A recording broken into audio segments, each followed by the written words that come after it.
नमस्कार दोस्तों, मैं सरिता यादव अपने यूट्यूब चैनल पर आप लोगों का स्वागत करती हूँ। आप लोगों के बीच एक बहुत प्यारी भजन लेकर आई हूँ। कैसा लगा कमेंट बॉक्स में जरूर बताइएगा।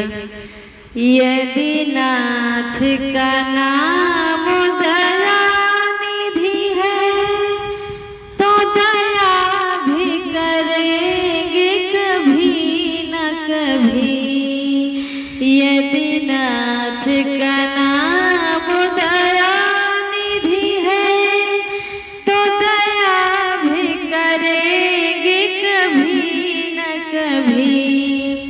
दुख हारी हरि दुखिया जन की दुख क्लेश हरेंगे कभी न कभी।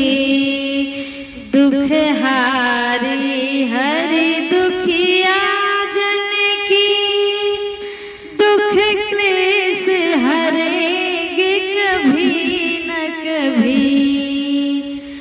जहाँ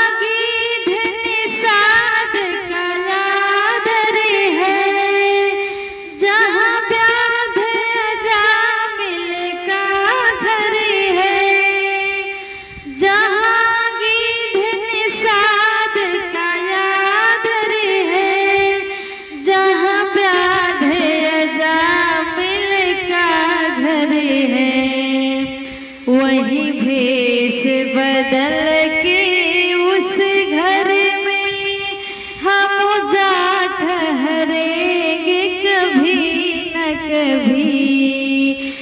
वही भेष बदल के उस घर में हम जा ठहरेंगे कभी न कभी। यदि नाथ का नाम दयानिधि है तो दया भी करेंगे कभी न कभी।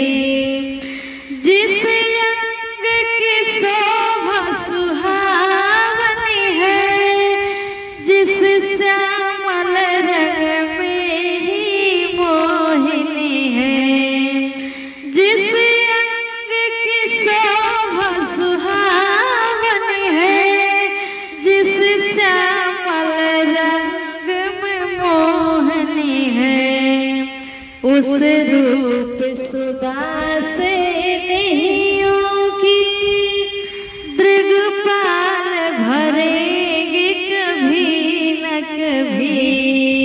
उस रूप सुधा से भी न कभी। यदि नाथ का नाम